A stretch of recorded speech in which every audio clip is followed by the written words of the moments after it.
All right, FF Metrics subscribers, we got Malik Wright at Wright Report. You can find him on Twitter. He's the owner and founder of the Wrightaway Sports Network, and he hosts multiple podcasts around the Cincinnati Bengals. Malik, do you want to give our audience a brief background and where they can find more of your content? Sure thing, yeah. So you can find all my content on our YouTube channel, which is the Sit Down with Malik Wright. I run a show called State of the Jungle, which we cover the Cincinnati Bengals, presented by First Star Logistics, and the Sit Down Malik Wright, where I cover NFL, NBA, UFC, a whole host of different sports. That is also presented by First Star Logistics, and obviously I have my company, TWSN, the Wrightaway Sports Network. You can check out all of the great work that our writers do, our content creators do at twsn.net as well, man. Yeah, I've checked out some of your guys' stuff, and it's really cool. We were trying to, our website, FF Metrics, has been around for more than a decade, and, we have, like, scouting reports out. We provide fantasy football advice, stuff like that, but we're just trying to get into, the social media space now, trying to grow out our YouTube presence, so really appreciate your time and look up to people like you in this space. I appreciate that, seriously. So let's tee things off. I want to ask you my first Bengals-related questions, and let's start with T. Higgins. Now, guys franchised him, and he's one of the only players that got franchised but didn't get a contract, right? I think there's only two players. He's one of them. What do you think the Bengals should do with him, and do you see a contract in the near future? If I were in the Bengals shoes and I was general manager, front office member, I'd honestly probably look to trade him. Honestly, and see if there's any capital that I could get. However, that being said, that's not what I expect the Bengals to do. I expect the Cincinnati Bengals to hold on to him and really go all in on this year by keeping T. Higgins in the fold, because they do believe that with T. Higgins on the roster, gives them the best chance to win. So I don't foresee a contract happening. I'll be very shocked if a contract did happen, especially consider probably what the asking price would be at this point. I think it'll probably be a disservice to T. Higgins at this point. Considering what the Bengals might be offering, might not be what him and his agent might be looking to get. So I think it's probably just in the best interest of both parties to play this year out, see what happens, and then whether he gets double franchise tag traded next year, or maybe he just moves on next year to a different team. That's something that I see happening. But I think T. Higgins is going to be a Bengal this upcoming year. So it's interesting that you say that, because Jamar Chase, I think, is going to be eligible for will he be eligible for the tag next year, or is that the year after? Yeah, he's eligible. So he could be signed this offseason, but he's probably he wouldn't sign this offseason. So he has the 5th year option the following year. So I think it would be like basically 2 more years of Jamar Chase before he's eligible for the franchise tag. Got it. Yeah. And it's hard to have. I mean, they're both really high caliber players. Obviously, in my eyes, I see Jamar Chase as the elite one, and T. Higgins is more of the 1B there. So you want to put all your chips to the 1A if you had to choose between the two. Right. But let's circle in on what you guys have done in free agency. So, like, your key, you guys lost Uze, who I liked as a corner. He kind of had like a little slip up this past year, but the year before he was pretty damn good. You guys lost DJ Reader, who was vital in your guys' Super Bowl run. Joe Mixon, obviously, he was even with you guys in the Marvin Lewis years. He's out the door, and Jonah Williams going to the Cardinals, right? But instead, you bring back Von Bell, you get Geno Stone, you get Zach Moss to sort of provide support instead of Mixon, and I think you guys bring in Trent Brown and Sheldon Rankin. So overall, I think that's high level, everything you guys did. How do you feel about it? What would you have done differently? I would say one of the most underrated moves that people aren't talking about enough is the signing of Mike Gesicki. I think Mike Gesicki is going to be a huge piece for the Bengals, especially since we know tight end was a sore spot for the Bengals last year. They thought that they could put a Band-Aid on it and roll out Irv Smith Jr. And Tanner Hudson and Drew Sample, guys like that. And it was just a spot in the roster where I think they kind of undervalued the position a little bit, thinking, hey, anybody could produce at that spot. And all the while, Tanner Hudson's numbers were fine, right? Put up 500, 400 yards, something like that. You still feel like you were leaving a lot more meat on the bone when it came to the position. You feel like you could have got more out of the position, to be honest with you. But all in all, I like the moves that they did do. Being able to get a guy like Von Bell back. Obviously, you had Geno Stone from the rival and the Baltimore Ravens. He's a young safety who seems to be ascending in the National Football League. It was one really good productive year. you hope that he can keep that going. Even in more of a full-time role with the Bengals, because the Bengals are really banking on potential with a guy like Geno Stone. One thing I like about Geno Stone, when you turn on the film about him, he's a guy that's always in the right place at the right time. He's a short tackler. He doesn't make a lot of mistakes out there. And unfortunately, the Bengals had a lot of mistakes at the safety spot last year, which is why they loaded up on the safety room this year. And I think that Luan Arumo, I think this Bengals defense, they feel like they're in a better spot, especially when you add the addition, the veteran leadership of a guy like Von Bell back. I love Sheldon Rankins' addition.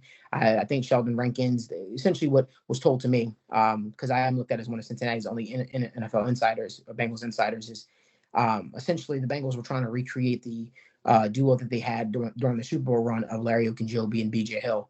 You get that with the signing of Sheldon Rankins, and now you have him with B.J. Hill. You kind of shore up that 3-tech spot. They've been trying to address that 3-tech spot since Geno Atkins left out of Cincinnati, since he retired and left the National Football League.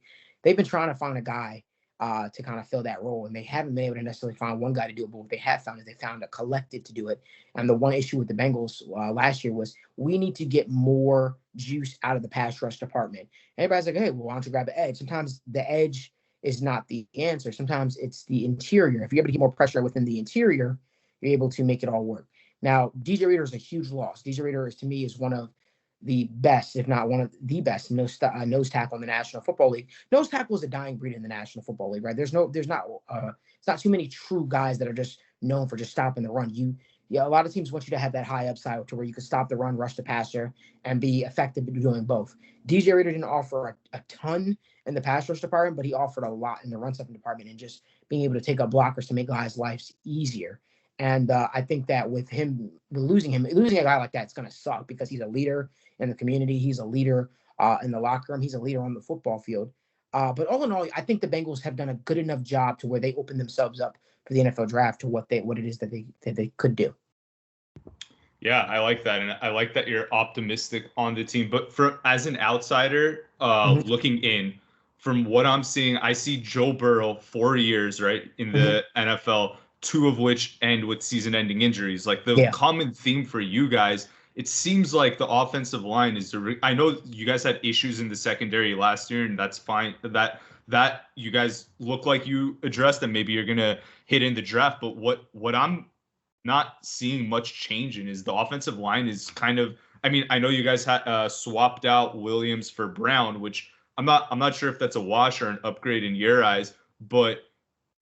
Do you think the first-round pick is for sure going to be used on a tackle or an offensive lineman? Because I'm not sure. I'm not sold that it will be used on that. But what I will say is Trent Brown is a massive upgrade over Jonah Williams. Trent Brown, when on the football field, is one of the best right tackles in the National Football League.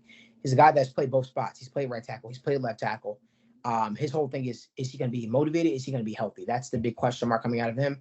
I think that when the years were great in New England, when he was blocking Tom Brady, they were great. When he started blocking for guys like Mac Jones, Bailey Zappi 1 week, it's interchangeable. I think he kind of starts to look a little spotty. I think he was tasked with a tough assignment because I think he was the Patriots' best offensive lineman when he was healthy and when he was out there.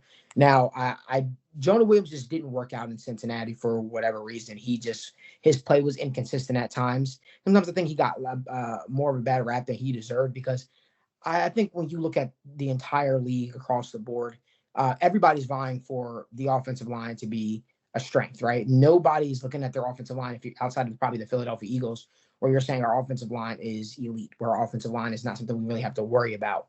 And I think sometimes I think football fans in general, but especially Bengals fans, sometimes it's hard for them to take out the lens of the Cincinnati lens and realize offensive line is an issue all across the board. In the NFL and XFL or CFL, like people are just looking for offensive alignment everywhere. You can never have enough. And it's like you might have a team that's elite at right tackle, elite at left tackle, but they might suck at guard.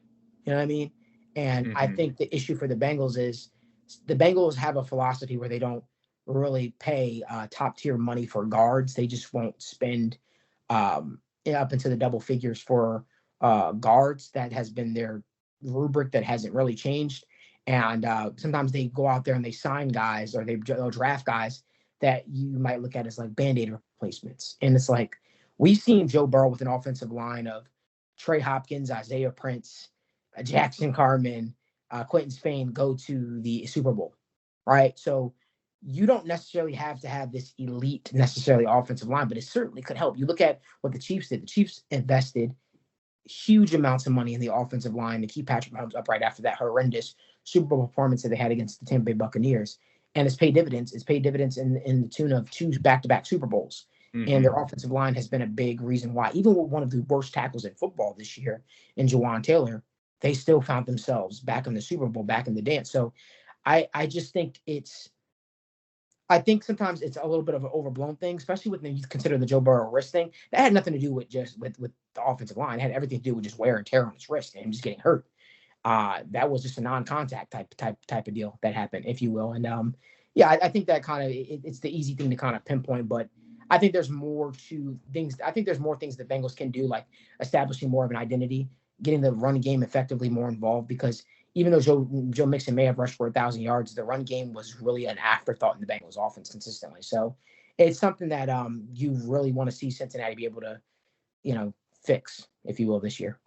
Yeah, and that's a really good point you bring up with the Chiefs. But one other thing they did, which I don't see you guys doing, is when it was time to pay Tyreek Hill, they traded him to Miami and really hit on those picks.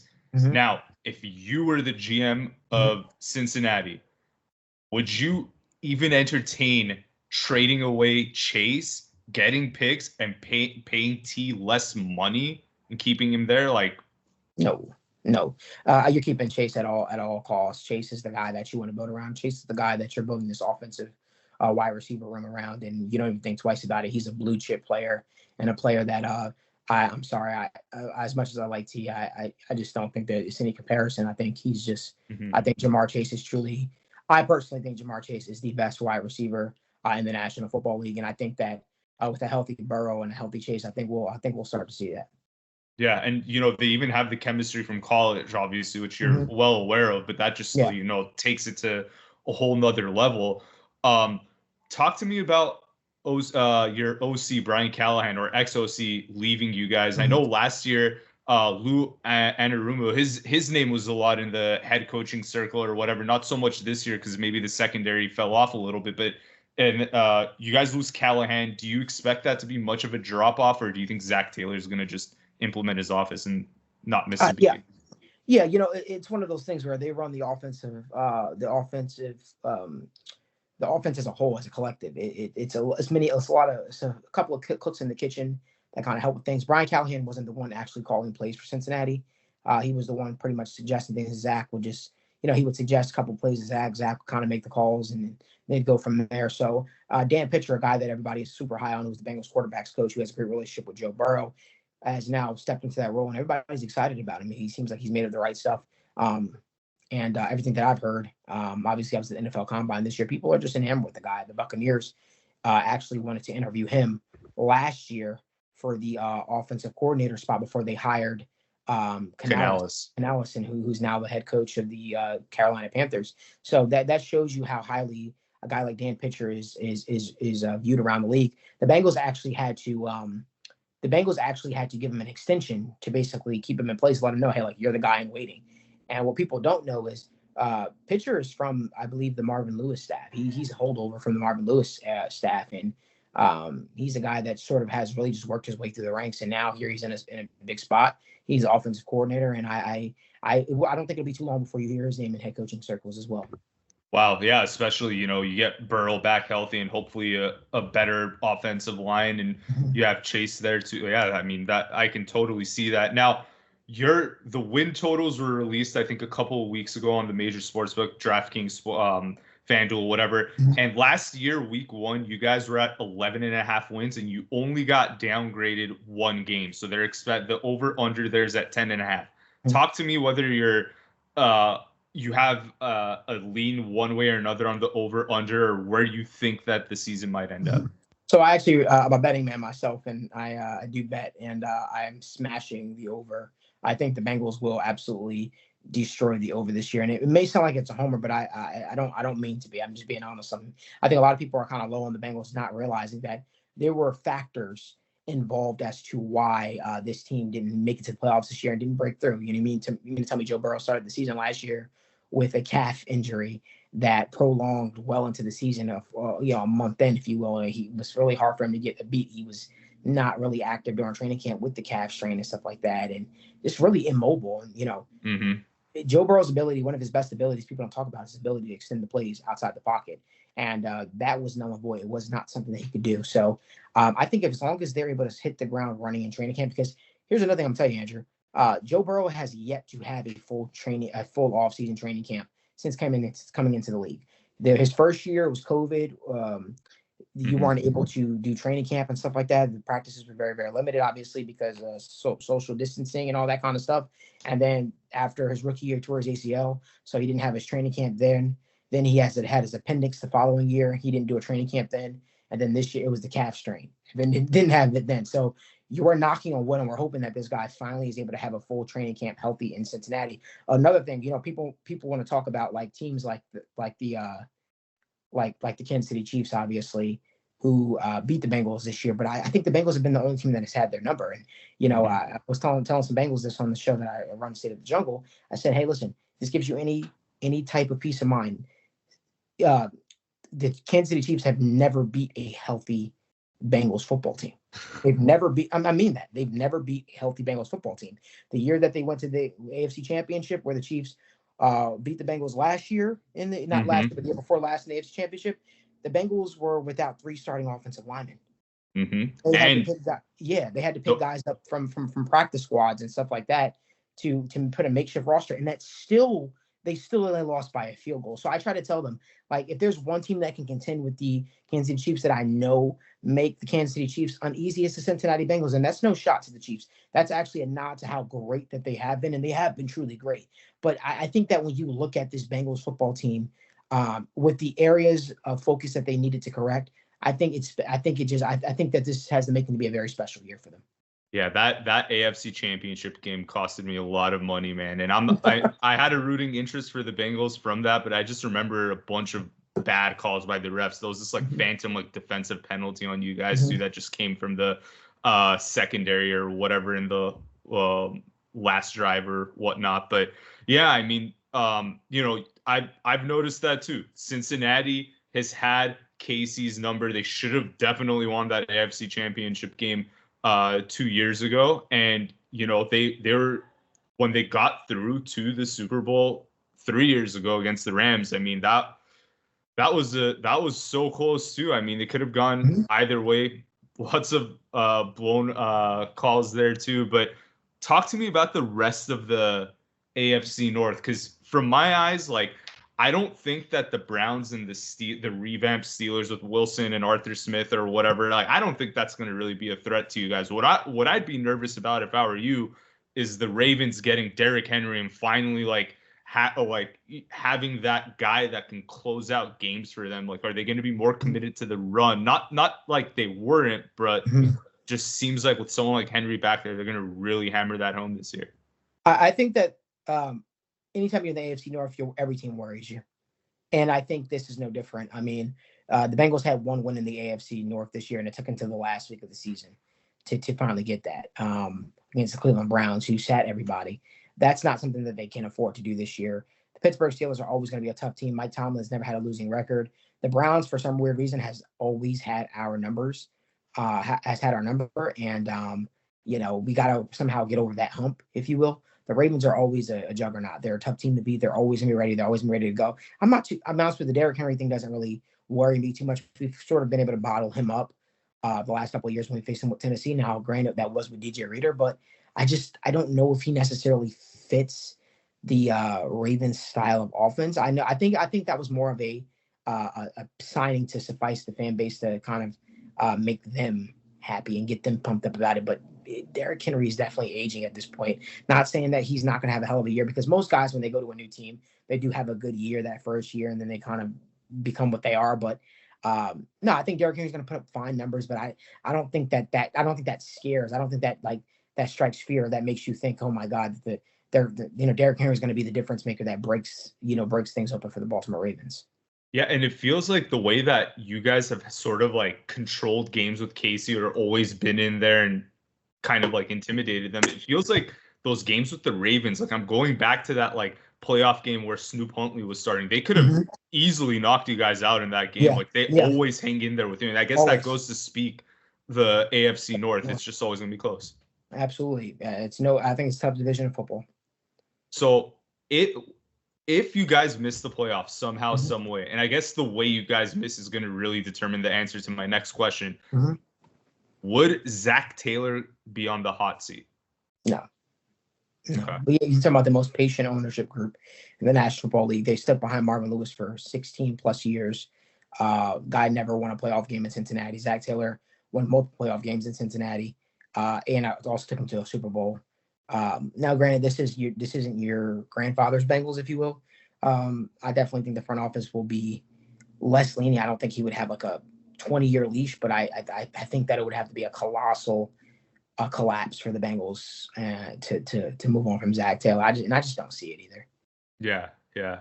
Though, what I wanted to do in this next segment before we move to subscriber questions, so we get you off on time, I wanted to let you play GM with the first round pick. I know you said that you have ties to the organization. You consider yourself an insider, so I don't want you to give away too much on their thought process so you don't screw up their draft decision. But just talk me through what you're thinking about that first round pick. Defensive tackle. Okay. I think it's either going to be Byron Murphy or Jerzon Newton, whoever's there, who's ever there at that spot. You could see a tackle, of course, if a guy is there that they really like, if you see a guy fall. But if I'm a betting man, and if I was betting today, I think the Bengals go defensive tackle. And on my insider column that I released on TWSN.net, I actually talked about that. All the rumblings that I heard out of the combine was, hey, there are two guys in this draft class the Bengals really like, Jerzon Newton and Byron Murphy. And they didn't think that they really have a shot at them, especially coming out of combine the way these guys tested. But this is a quarterback-driven league. Quarterbacks have been pushed up the boards. And I think Cincinnati might have a real shot at one of these guys. Yeah, I mean, from where you're picking, there's a decent shot that 5 QBs could go before your pick. Bring it. Yeah. Yeah, music to your ears. You have that all buttoned up. But I was watching your latest podcast where you let one of your co-hosts be the GM, and Laiatu Latu was on the board, and one of your boys was pushing for him, and I was like, "Oh man, this would be a great." I know you're going for D tackle, but at that pick, Latu's that's a pretty big steal because he has some really good pass rushing abilities, really promising prospect. Yeah, listen, Latu is great, is a great prospect. Obviously, you have questions about commitment to football, because obviously he did retire at one point, but no, I think he is a great player. He's gonna be a fine player for somebody. And I do know the Bengals coaching staff were at UCLA's pro day. I do know that. So I do know that they do like what they see from him. But I just think it's going to be too hard to pass up on a potential, star-studded defensive tackle, especially when you drafted Miles Murphy last year out of Clemson with the hopes that he could develop as a pass rusher and be that guy in the future. Yeah, definitely. Okay, let's quickly move to the subscriber question so we get you off on time. But before we do so, one of our scouts, Ross Jacobs, he wanted me to relay that he's absolutely with you on Dwight McLaughrin. I don't know if I got his name right on that, but he said very underrated cornerback. So he's with your analysis there. So first question off the bat. If the Bengals don't draft a major wide receiver in like the first couple of rounds or trade for one, who's number 3 on the depth chart going into next season? Wide receiver for I would expect it to be Charlie Jones. Charlie Jones. Okay. Charlie Jones. And then what's the I guess we kind of talked about this, but why, in your opinion, did the Bengals decide to go with Zach Moss over Joe Mixon? I think it all came down to cost. There was definitely, the Bengals definitely wanted to go cheaper at the running back position. But I also think that it got to a point where Zach Moss probably fit the Bengals scheme a little bit more than Joe Mixon, especially when you just think about Joe Mixon's running style. He wasn't doing a lot of breaking of tackles. There wasn't a lot of there was a lot of tripping on your own feet, and it just became too noticeable. It became too noticeable for for this offense, and it started hurting this offense as well.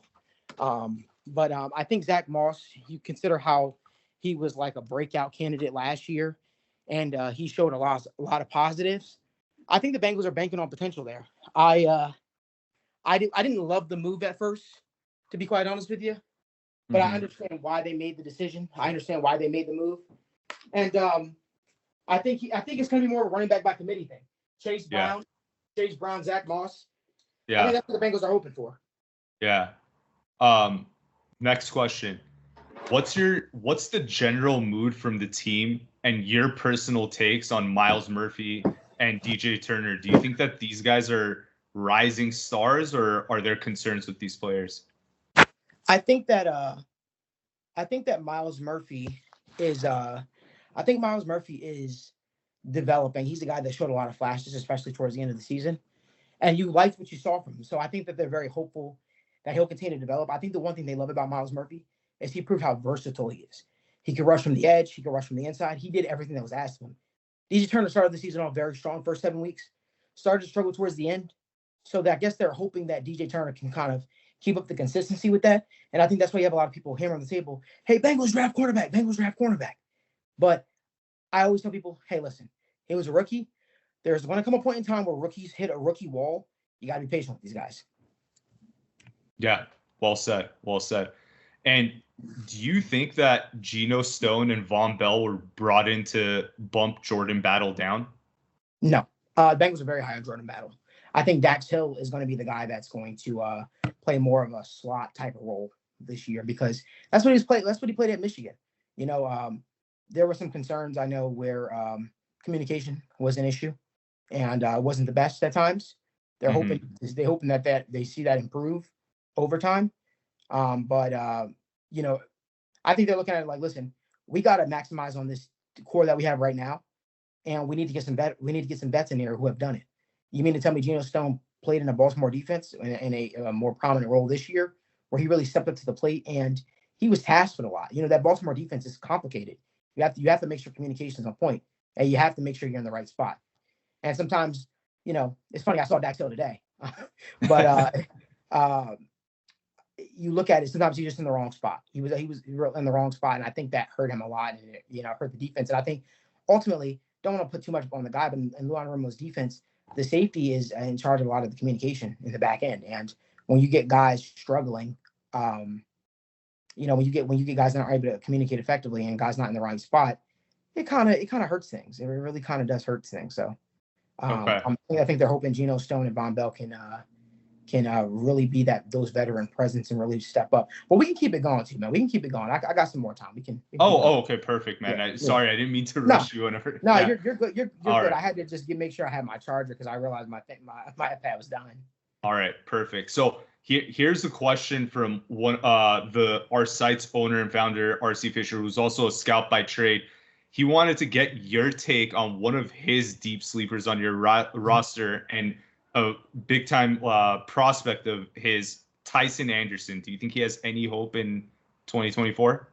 Man, I like Tyson Anderson. He's been dealing with a lot of injuries, man, and hasn't been able to break through. But when he's on the football field, he's a playmaker. I have a feeling how crowded the safety room is. It's an uphill climb, man. But my man, I'm right there with you with Tyson Anderson. I love Tyson. I love what he showed. I think we were all hoping that he could take that next step, but injuries have really hurt him and really cost him. I think he has an uphill climb. To make an impact on this roster. And I still think he has a bright future in the National Football League if a team is willing to take a chance on him. I'm not saying he won't make the Bengals team, because I'm not the ultimate decision maker when it comes to those things. But I just think that with how crowded the safety room is now, man, it's going to be tough. It's going to be real tough. Do you think, maybe not with their first round pick, because it sounds like they're leaning D tackle there, but second, third round, do you think they're leaning on taking a receiver to eventually take over T's role after this year? I think they're going to go best player available. I could see them going wide receiver, and I could also see them going offensive line, depending on who's on the board, man. You mean to tell me if a guy like an interior offensive lineman is staring you in the face that you think could potentially help you? Because you think about it, after next year, you'll have 3 free agents on the offensive line. Mm-hmm. Three free agents. So that's a situation where you need to make sure that you have an answer for that. Ted Karras, the Bengals starting center, going to be a free agent. Bengals right guard, going to be free agent. You know what I mean? So you you got to make sure you start to have that nipped in the bud. Yeah, not only that, but I think Joe Burrow's contract, he's going to start having like $60 million cap hits. Yeah. So that's going to be, Yeah. unless you restructure it for when you They bring won't. Chase on the books too. But yeah, When I say Andrew, like they don't operate like a franchise that is like the modern day franchise. They don't believe in restructuring. They'll call it like, oh, an extension just to kind of lower the cap hit, right? But they don't believe in approaching guys necessarily about restructuring money, if you will, or they don't like to call it that, if you will. And they kind of just have those old practices. They overvalue their guys when it comes to trades and all that stuff like that. So they're slow to trade their own players because they tend to overvalue them. So it's very rough sometimes because you're like, this is an obvious fix. Sometimes they hold on to guys 2 years a little too late, you know, and sometimes it's just like pulling teeth dealing with the Bengals, but hey. Yeah, I'm sure Patriots fans were wishing that Bill Belichick did that for Tom Brady. I mean, he cut his teeth with letting people go 1 year too early, but if you have someone of Joe Burrow's caliber, not the worst problem to have there. But no, not at all. So one of my final questions for you. What do the Bengals do at the end of the day in 2024? How does their season end? My honest prediction, Andrew. I think the Cincinnati Bengals will be hoisting the Lombardi Trophy. All right. I really believe that, man. I think that this is the year where they collect, and there are reasons why I point to that too, man. I think there's been a stretch of bad luck, right? I think there's been a stretch of bad luck in terms of, hey, Joe Burrow's first full season, healthy, they went to a Super Bowl. The following year, they went to an AFC Championship. He gets hurt. Should have gone to a Super Bowl. Should have gone to Super Bowl, right? And the next year he gets hurt again. Here hurts his wrist or whatever the case may be. And it seems like every single time this guy has faced adversity, whether you're dating back to college days, he's always bounced back stronger. And now we're looked at as the team where I feel like the Bengals are being slept on a little bit. No need to just remind people, but the Bengals are playing a fourth place schedule next year. Yeah, that's right. They're playing a fourth place schedule next year. But head and shoulders, let me just ask you this. When you look at the AFC entire landscape, you obviously have the Jets who look great on paper. And I say that very loosely. I say that on paper because I think there's something about having a coaching staff and the players, obviously, that have been there before, that know what it takes to get over the hump. And I think that sometimes I think the names might sound a little better, but it's not about the Jets. When I look at the AFC, I just don't know. Outside of the Chiefs, Bengals, and Ravens, the Ravens, it seems like their play style isn't conducive for playoffs and taking that next hump, taking that next step over that hump, if you will. And I don't think the Chiefs had a real contender, a real threat to challenge them in the AFC this year. The Buffalo Bills have pretty much gutted their roster. Yeah. Right? They don't look like the same Buffalo Bills anymore. So I just think that when you look at the Bengals, fourth place schedule, the competitive team that they have, right? Whether T. Higgins is happy or disgruntled that he doesn't have the contract, you add a receiver, a tight end like Mike Gesicki, who, by the way, I think, again, I'm going to say it again, I think that's going under the radar. Andrew, I want you to be able to go back to this in the future. I think that Mike Gesicki is going to have a career year with the Bengals. I really believe that. Wow. All right. I love it. I've been watching Mike Gesicki because I'm from New Jersey. I've been watching Mike Gesicki since he was in high school. And I know the type of talent he is. He dominated in high school. He dominated at Penn State. He dominated his first couple of years in the National Football League through bad quarterback play. Joe Burrow is the best quarterback that he's ever played with in the National Football League. Yeah. He really is a tight end that I believe can get the most, can make the most of his situation of playing alongside the Bengals. And then you mean to tell me you give Joe Burrow an extra red zone target? Like Mike Gesicki instantly steps onto the Bengals and has the second best hands on the team behind Jamar Chase.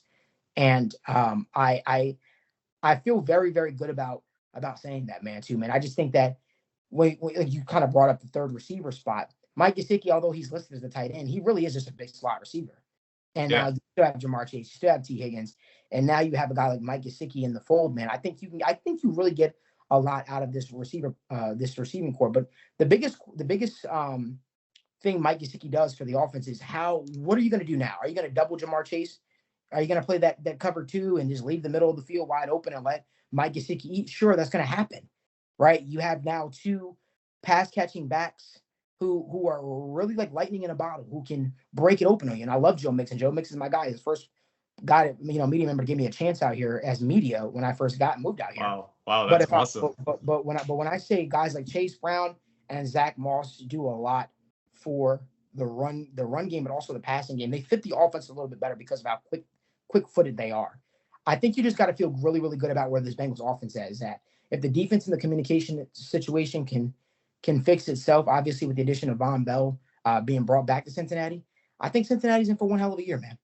Hey, where's the Super Bowl next year? You know, it's in Louisiana. So that Burrow and Chase are going to make their return to their college days. But no, I love that. And before we hop on, because I don't want to keep you on to top off, I don't want to keep you on too much longer. Mike Gesicki, you talked about him a lot, but Tanner Hudson at one point last season seemed to like really be developing rapport with Joe Burrow. Like, do you think that he could intersect Gesicki? Like, could he potentially? Okay, so Gesicki's the clear one. Mike Gesicki is the clear number one tight end for the Bengals this year. Okay. And I think Tanner Hudson's a good number two to have, a good receiving threat to have. I'm just excited about, Tanner